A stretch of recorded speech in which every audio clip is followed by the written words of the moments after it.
Good afternoon and welcome to the Leader Lose call. That's sponsored by ShareNote.com, which is an electronic health record system specifically created for behavioral healthcare organizations that pretty much manages their entire practice. So we want to thank the sponsors for helping us make this call possible. Again, thank you for joining this call today. And today I want to talk about forgiving yourself. Leaders have to be able to forgive themselves, or leaders must forgive themselves. It's a must because oftentimes there are things that actually hinder us because they still burden us.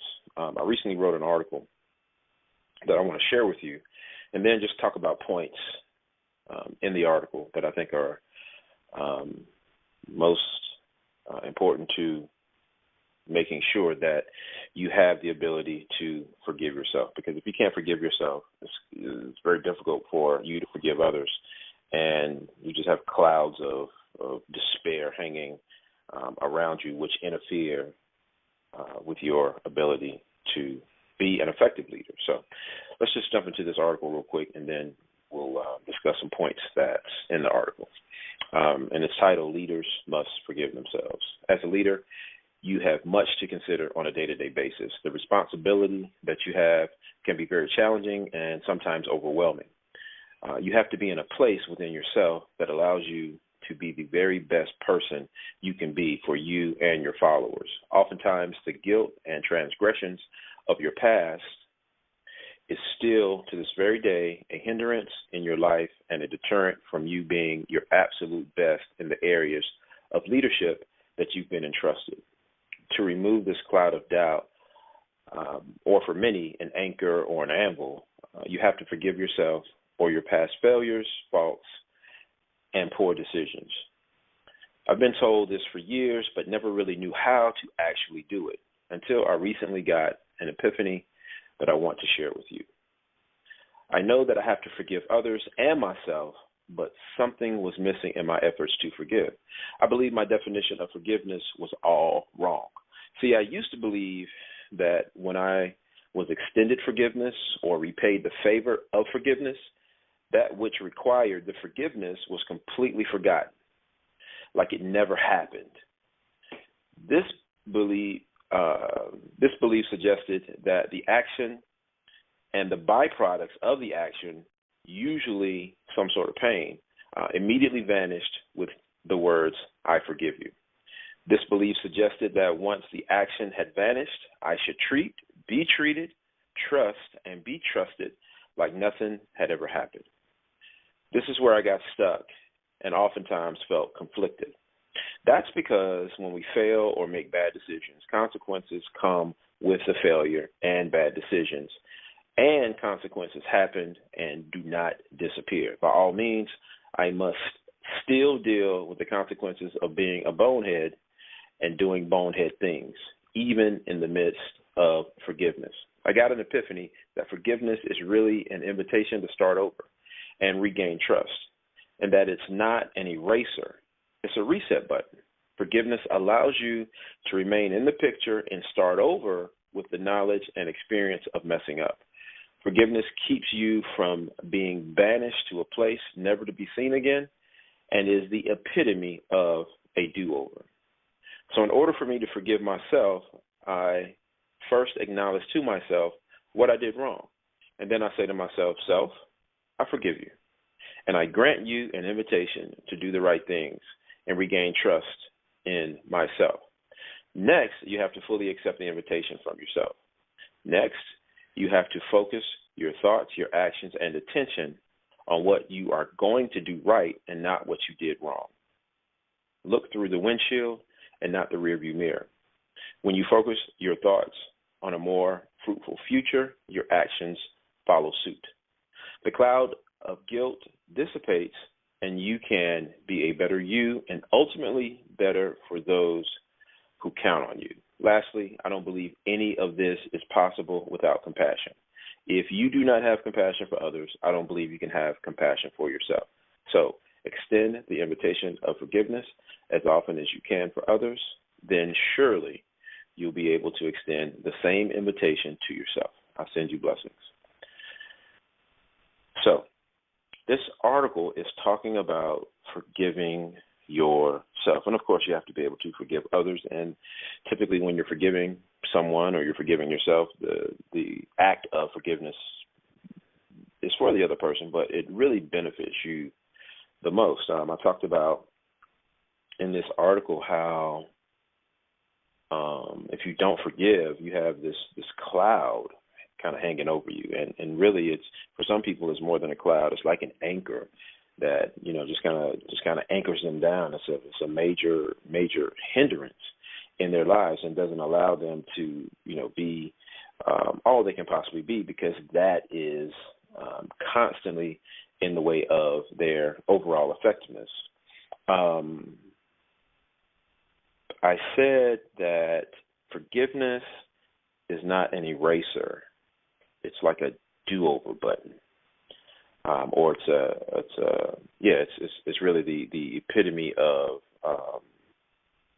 a do-over.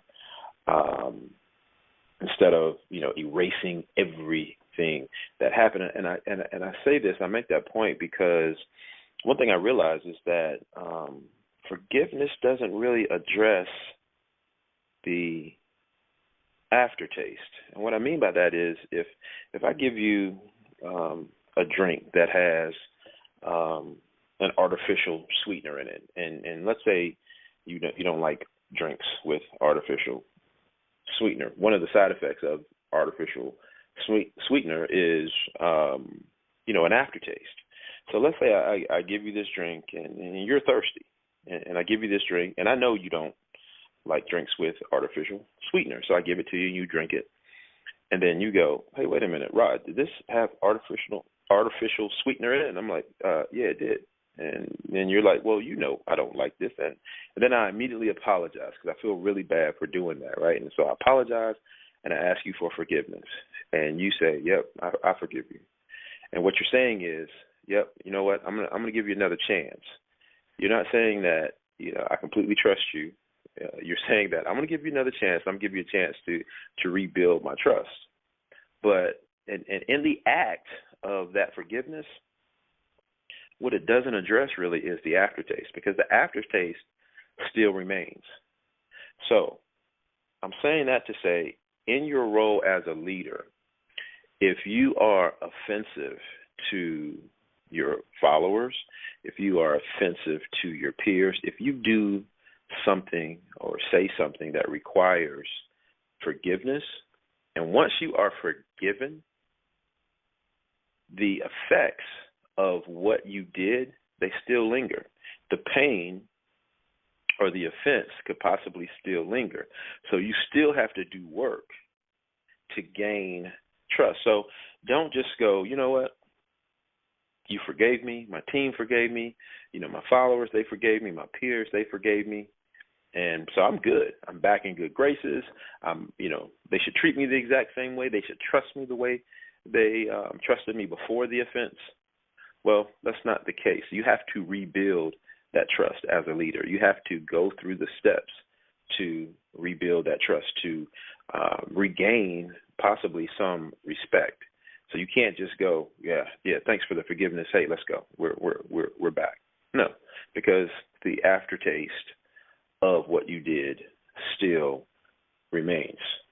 So let's talk about the steps of forgiving yourself, some of the steps that I talked about in this article. The first thing is acknowledging what you did. And again, we're talking about you forgiving you, because we want to remove the stain or remove that cloud so that you can be more effective. So you're not thinking about, what you did in the past. You're not standing in a place of doubt.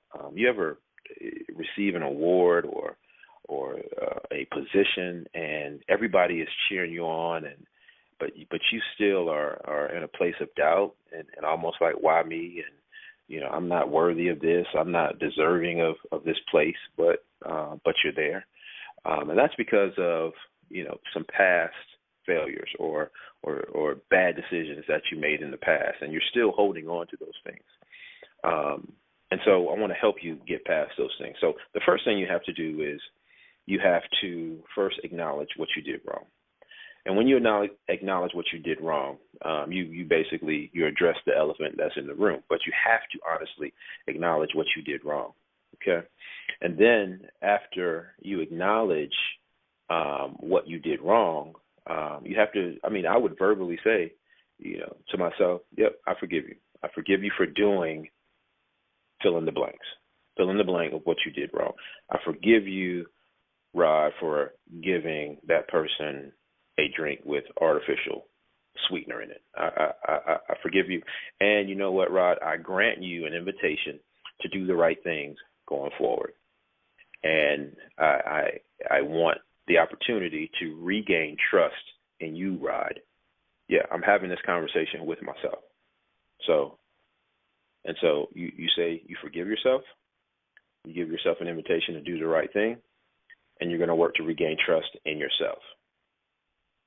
Next, you have to fully accept that invitation from yourself. You have to fully believe in that invitation, because once you think it, then you say it, typically what comes is something called a sponsoring thought. And that sponsoring thought is going to propel you, or it's going to stifle you. So that sponsoring thought needs to be, yep, I believe what I just said to myself.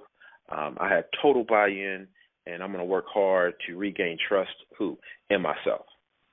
So you have to work to start to, regain trust in yourself. And you have to have total buy-in. You have to truly accept that invitation from yourself. And then next, you have to focus your thoughts and your actions and your attention on doing the right thing going forward. And I say in the article, I want you to look through the windshield and not look through the rearview mirror. So if I'm focusing all my attentions on the future, I'm focusing all of my thoughts and my actions on doing the right thing, I'm not spending any time looking back. I'm not spending any time, kind of waffling or wallowing in what I did wrong in the past. I'm only thinking about what I'm going to do right going forward. And again, now this is just with you.